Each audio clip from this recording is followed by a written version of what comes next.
Hello అండి. Subscribe చేసుకోండి. ఈరోజు సీరియల్‌లో గురువుగారు "అమ్మా పూర్ణాహుతిని హోమంలోకెయ్యండమ్మా" అనగానే సుమిత్ర ఇంకా దశరథ్ దాన్ని పట్టుకొని జ్యోత్స్నకివ్వబోతారు. జ్యోత్స్న ఏమో దాసు వైపు చూస్తూ చూస్తూ సరిగ్గా పట్టుకోదు. అది కింద పడిపోతుంటే దాన్ని దీప పట్టుకుంటది. దీప చేతుల మీదుగా అది హోమంలోకి పడిపోతది. ఒక్క నిమిషం అందరూ హమ్మయ్య! అనుకుని తర్వాత ఆనందంగా అందరూ దండం పెట్టుకుంటారు. ఒక్క పారు అండ్ జ్యోత్స్న తప్ప. దాసు ఏమో తనలో తాను పరమేశ్వర నువ్వున్నావయ్యా జరగాల్సిందే జరిగింది అని అనుకుని బయటికెళ్తాడు. పారు కోపంగా దీపా నువ్వేం చేశావో నీకు తెలుసా అని గట్టిగా అనుకుంటూ దగ్గరికెళ్ళిపోతుంటే శివనారాయణ పారిజాతం ముందు జరగాల్సిన కార్యక్రమం చూడండి అని అంటాడు సీరియస్ గా. కార్తీక్ ఏమో తనలో తాను ఎవరు అసలైన వారసురాలో ఎవరు కాదో ఆ దేవుడికి తెలుసు మరదలా అని అనుకుంటూ ఉంటాడు లోపల. దశరథ, సుమిత్ర మీ చేతుల మీదుగా గురువుగారికి తాంబూలం ఇచ్చి పంపియండి అనగానే దశరథ అలాగే నాన్న అని అంటాడు. జ్యోత్స్న ఏమో తనలో తాను వీళ్ళంతా వెళ్ళని అప్పుడు చెప్తా దాసు నీ సంగతి అని అనుకుంటది లోపల లోపల. సుమిత్ర ఇంకా దశరథులు ఇద్దరు కలిసి గురువుగారికి తాంబూలం ఇస్తారు. ఇంకా ముత్తైదులు కూడా ఇచ్చేస్తారు. శివన్నారాయణ గురువుగారు మీరు అనుకున్నట్టుగానే హోమాన్ని దిగ్విజయంగా పూర్తి చేశారు అని అంటా ఉంటే జ్యోత్స్న తాత ఒక్క నిమిషం అనగానే ఏమైంది జ్యోత్స్న అని అంటాడు. హోమం ఇంకా పూర్తి కాలేదు. సుమిత్ర హోమం పూర్తి కాలేదా అనగానే జ్యోత్స్న అవును మమ్మీ హోమం ఇంకా పూర్తి కాలేదు. హోమంలో పూర్ణాహుతి చివరిగా వారసురాలి చేతుల మీదుగా హోమంలో పడాలి అన్నారు. కానీ ఏమైంది ఈ ఇంటి పని మనిషి చేతుల మీదుగా పడ్డది. కాంచన జ్యోత్స్న అని గట్టిగా అంటది. అప్పుడు జ్యోత్స్న నువ్వెంత గట్టిగా అరిచినా దీప ఈ ఇంటి పని మనిషే అత్త అని అంటా ఉంటే కార్తీక్ నిన్ను క్లారిటీ ఎవరు అడిగారు? మమ్మల్ని హోమానికి ఎవరు పిలిచారో ఎలా పిలిచారో అందరికీ తెలుసు. కానీ నీకు తెలియాల్సిన విషయం ఒకటి ఉంది అనగానే జ్యోత్స్న ఏంటది అని అంటది. అప్పుడు కార్తీక్ నా భార్య పూర్ణాహుతిని కావాలని హోమంలో వేసిందా? నీ చేతిలో నుండి జారిపోతుంటే అది కింద పడకుండా పట్టుకునే ప్రయత్నంలో హోమంలో పడిపోయిందా అని అంటా ఉంటే స్వప్న ఈవిడ గారు పట్టుకుంటే కదా జారిపోవడానికి. ఈవిడ గారు ఆలోచనలు ఇంకెక్కడో ఉంటాయి. తప్పు జరగకుండా చూడాలనుకున్న వాళ్ళని మాత్రం ఈవిడ తప్పు పడుతుంది అని అంటా ఉంటే పారు నోర్ము ఈ పిల్ల కుంక నీకు కూడా శివనారాయణ గారి మనవరాల మీద గొంతెత్తేంత ధైర్యం వచ్చిందా? వెంటనే కాసి నా భార్య అడిగిన దాంట్లో తప్పేముంది నోర్ముయిరా సన్నాసి అనగానే కావేరి పెద్దమ్మగారు కాశీ మీకు మనవడే కావచ్చు కానీ నా కూతురి భర్త నా ముందు మా అల్లుడు గారిని అవమానిస్తే చూస్తూ ఊరుకోను అని అంటా ఉంటే జ్యోత్స్న ఏం చేస్తారు కొడతారా అని అంటా ఉంటే శ్రీధర్ మేనకోడలా ఇదేం పద్ధతిగా లేదు అని అంటా ఉంటే మీ కోడలు చేసింది పద్ధతిగా ఉందంటారు అని అంటది. అప్పుడు దశరథ నువ్వు తప్పు చేసి తననంటావేంటి జ్యోత్స్న అని అంటారు. వెంటనే జ్యోత్స్న అంటే నేను తప్పులు చేస్తుంటే దీపొచ్చి కరెక్ట్ చేసిందంటారు. శివనారాయణ నువ్వు కావాలని తప్పు చేస్తే తనొచ్చి కరెక్ట్ చేసింది అని అనుకోవచ్చు. అంటే నువ్వు కావాలని తప్పు చేసావా అని అడుగుతా ఉంటే సుమిత్ర చెప్పు జ్యోత్స్న అడుగుతున్నారు కదా పూర్ణాహుతిని నీకిచ్చేటప్పుడు దాన్ని జాగ్రత్తగా పట్టుకోవాల్సిన బాధ్యత నీదే కదా అని అంటా ఉంటే జ్యోత్స్న ఆ పని చేయడానికి ఇక్కడ వేరే వాళ్ళు ఉన్నారు మమ్మీ. నిన్ను సహాయం అడగకుండానే వచ్చి నిన్ను పట్టుకుంటారు. నీతో పాటు తిరుగుతూ ఉంటారు. అసలు నువ్వు నేను తల్లి కూతుళ్ళం మమ్మీ. కానీ దీప ఎప్పుడూ ఒక అడ్డుగోడలా నిలబడాలని చూస్తుంది అని అంటది. అప్పుడు కార్తీక్ నా భార్యకి ఏంటి అవసరం అని అడుగుతాడు. వెంటనే జ్యోత్స్న అది నీకే తెలియాలి. వెంటనే శ్రీధర్ అర్థం లేకుండా మాట్లాడుకు జ్యోత్స్న అని అంటా ఉంటే పారు నీ కోడలు చేసే పనులు అర్థవంతంగానే ఉన్నాయి మరి. జ్యోత్స్న నువ్వు ఆగు గ్రాని ఇక్కడ ఇంతమంది మాట్లాడుతుంటే దీప ఒక్క మాటైనా మాట్లాడిందా? పారు ఏమో అవకాశం చూసి అధికారాన్ని అందిపుచ్చుకునే రకాలు వీళ్ళు అని అంటా ఉంటే శివనారాయణ పారిజాతం ఒక మాట అనే ముందు ఆ మాట మనకు చెప్పే అధికారం ఉందో లేదో ఆలోచించి అనాలి. జ్యోత్స్న నువ్వెప్పుడు పరాయి వాళ్ళనే సపోర్ట్ చేస్తావు తాత అని అంటా ఉంటే శివనారాయణ ఇక్కడ పరాయి వాళ్ళంటూ ఎవరూ లేరు. అందరూ నా వాళ్లే. అందరూ నా కుటుంబ సభ్యులే. నేను పిలిస్తే వచ్చారు నా కోసమే వచ్చారు అని అంటాడు. అప్పుడు జ్యోత్స్న అలా నువ్వు పిలిచావనే లేని స్వతంత్రాన్ని తీసుకొని పూర్ణాహుతిని దీప హోమంలోకేసింది. అది కనబడదా మీ కంటికి? పూర్ణాహుతి కింద పడితే అరిష్టం అన్నారు. మరి ఈ మనిషి చేతుల మీదుగా పడితే అరిష్టం కాదా అని అంటా ఉంటే గురువుగారు కాదమ్మా అని అంటాడు. అందరూ షాక్ అయితారు. పారు ఏమో అదేంటి గురువుగారు, అది ఎవరనుకున్నారు? మా కుటుంబంతో ఏ మాత్రం సంబంధం లేని మనిషి. కార్తీక్ పెళ్లి చేసుకున్నాడు కాబట్టి కాంచనకు కోడలైంది గాని లేదంటే అదొక అమ్మా నాన్న తెలియని అనాథ అని అంటా ఉంటే గురుగారు భగవంతుడు ఎవ్వర్ని అనాథల్లా పుట్టించడమ్మా.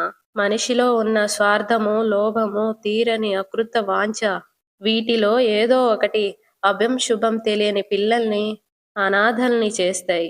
మీరు అనాథ అన్న ఈ దీపకి అమ్మా నాన్న ఎక్కడో ఉంటారు. ఏదో ఒక రోజు ఆ భగవంతుడు అందర్నీ కలుపుతాడు. ఇక పూర్ణాహుతి సంగతి అంటారా? హోమంలో పడకుండా అది నేల మీద పడుంటే అరిష్టం జరిగేది. ఆ అరిష్టం జరగకుండా ఆపినందుకు దీపని మెచ్చుకోవాల్సిందే అని అంటారు. అప్పుడు కార్తీక్, మేడం జోష్న గారు, గురువుగారు చెప్పింది విన్నారుగా, జరిగిన దానికి మా ఆవిడ్ని మెచ్చుకోవాలంట అని అంటా ఉంటే స్వప్న మెచ్చుకునే మనస్తత్వం కాదులే అని అంటది. వెంటనే జోష్న, ఎవరిని మెచ్చుకోవాలి చెప్పు దీపా, మీ ఆయన మీ ఆడపడుచు నీకే వత్తాసు పలుకుతున్నారు. చెప్పు, నిన్నే అడుగుతుంది. నువ్వు చేసిన మంచి పనికి నీకు సన్మానం చేయాలా, మెల్లో పూలదండ వెయ్యాలా? దీప జోష్న అని గట్టిగా అంటది. అప్పుడు జోష్న, ఏంటి దీప, అందరూ నువ్వేదో మంచి పని చేశావని అనుకుంటున్నారు, కానీ నీకు నాకు మాత్రమే తెలుసు కదా, నువ్వేం చేసినా అందరి ముందు నన్ను ఫూల్ని చేస్తావని అని నెట్టేస్తది. దీప కింద పడిపోతది, స్పృహ తప్పిపోతది. పారిజాతమేమో అయ్యో ఎంత పని చేసావే అనుకుంటది. అందరూ దీపా దీపా అని అంటా ఉంటారు. కార్తీక్ వాళ్ళలో పడుకోబెట్టుకుని దీపా దీపా అని అంటా ఉంటాడు. శివనారాయణ, జోష్న నువ్వు అసలు మనిషివేనా అని గట్టిగా అరుస్తాడు. దీప కళ్ళు తెరుస్తుంది. అప్పుడు పారిజాతం, కళ్ళు తెరిచింది. దీపకి ఏం కాలేదండి. కాంచనేమో, ఒరే ఏమైందిరా దీపకి, తొందరగా కాలిపోతుంది ఏంటి, తలకేమైనా దెబ్బ తగిలిందేమో చూడు అని అంటా ఉంటే పారు, నువ్వు ఊరుకో కాంచన, తలకి దెబ్బ, ఈ కోడలికి ఏమీ కాలేదు అనగానే కాంచన ఇంకా కార్తీక్ కోపంగా చూస్తారు పారు వైపు. అదే పొద్దునుండి ఉపవాసం ఉంది కదా, అందుకే కళ్ళు తిరుగునట్టున్నాయి. సుమిత్ర ఏమో కార్తీక్ ముందు దీపని లోపలికి తీసుకెళ్దాం పదా అనగానే కార్తీక్ తీసుకొచ్చి బెడ్ మీద పడుకోబెడతాడు. కొన్ని జీవితాలు ఇంతేనేమో అత్త, మంచి చేసి కూడా బాధపడాలి అని అంటాడు. సుమిత్ర, కార్తీక్ నువ్వు తప్పుకో అని దీప దగ్గర కూర్చొని, దీప, అమ్మ దీప, నీకు నా మాటలు వినిపిస్తున్నాయా అని అంటా ఉంటే కార్తీక్ దీపా దీపా అని అంటా ఉంటాడు. ఇంకా శౌర్య కూడా వచ్చి, నాన్న అమ్మకి ఏమైంది అమ్మా అని పిలుస్తా ఉంటది. కార్తీక్ ఏమో, అమ్మకేం కాలేదమ్మా, మార్నింగ్ నుండి అమ్మేం తినలేదు కదా, అందుకే కళ్ళు తిరిగినట్టున్నాయి, పడుకుంది. సుమిత్ర ఏమో, కార్తీక్ అందరూ ఇక్కడే ఎందుకు, హోమం అయిపోయింది కదా, అందరికి ప్రసాదం పెట్టండి అని అంటా ఉంటే జోష్న అలాగే అమ్మా అని అంటది.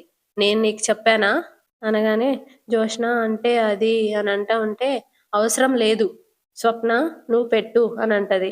జోష్న ఏమో నేనేమి కావాలని అని అంటా ఉంటే సుమిత్ర, నువ్వు ఇంకేం మాట్లాడకే, దయచేసి కాసేపు ఇక్కడ నుండి వెళ్ళిపో అని అంటది. జోష్న ఏమో నేనేదో కావాలని దీపాన్ని నెట్టేసినట్టు మాట్లాడుతున్నావేంటి? వెంటనే కాంచన, కావాలని కాకపోతే ఎందుకే నెట్టేశావు? చేసిందే తప్పు, పైగా సమర్థించుకోవడం కూడా, ఛీ అని అంటా ఉంటే జోష్న అత్త నేను అని అంటా ఉంటే దశరథ, పిన్ని జోష్నాని కాసేపు బయటికి తీసుకెళ్ళు అని అంటాడు. జోష్న నేనెందుకు వెళ్ళాలి అని అంటా ఉంటే పారు, పదవే పదవే పదా చెప్తాను అని తీసుకెళ్ళిపోతుంది. సుమిత్ర ఏసీ ఆఫ్ చేసి దీప చేతులు పట్టుకొని రుద్దుతా ఉంటది. వదిన మీరు కాసేపు బయటకు వెళ్ళండి, నేను దీపం చూసుకుంటాను అని అంటది. కాంచన పర్వాలేదు వదిన అని అంటా ఉంటే మీరంతా ఇక్కడే ఉంటే ఏదో జరిగిపోయిందని నాకే భయం వేస్తుంది అనగానే దశరథ, చెల్లమ్మ మనం బయటికి వెళ్దాం. శివనారాయణ ఏమో కాసేపు విశ్రాంతి తీసుకుంటే దీప లేచి నిలబడుతుంది. దీప లేవగానే తాగడానికి ఏదైనా పట్టివ్వండి అని అంటా ఉంటే సుమిత్ర అలాగే మావయ్య గారు అని అంటది. ముందు దీపని పూర్తిగా కోలుకోనివ్వండి, దీనికి కారణమైన వాళ్ళని ఏం చేయాలో తర్వాత చెప్తాను, పదండి మనం బయటికి పోదాం అని అందరినీ తీసుకొని పోతాడు. పారు జోష్నాన్ని తీసుకెళ్లి గట్టిగా నెట్టేస్తుంది. నీ బుర్ర పనిచేస్తుందా? పూర్తిగా చెడిపోయింది. ఏ ఆవేశానికి హద్దు ఉండక్కర్లే అని అంటా ఉంటే జోష్న గ్రాని అని అరుస్తుంది. అరవకు, ఎప్పుడూ ఏదో ఒక పెంట చేస్తున్నావు, అందరి చేత చీ అనిపించుకుంటున్నావు, దోషాల్ని అరిష్టాల్ని నమ్మాల్సిన అవసరమే లేదన్నావు. అలాంటప్పుడు హోమంలో పూర్ణాహుతి ఎవరిస్తే ఏంటి, ఏ చేతుల మీదుగా పడితే నీకేంటి అని అంటా ఉంటే జోష్న ఏ చేతుల మీదుగా పడినా నాకు అభ్యంతరం లేదు గ్రాని, కానీ ఆ దీప చేతుల మీదుగా పడకూడదు అని అంటా ఉంటే పారు ఏ దీప కూడా ఎవరో అనుకోవచ్చుగా. అనుకోను అని అంటా ఉంటే ఏ ఎందుకు అనుకోవు అనగానే ఎందుకంటే ఆ దీపే ఈ ఇంటి అని అక్కడితో ఆపేస్తుంది.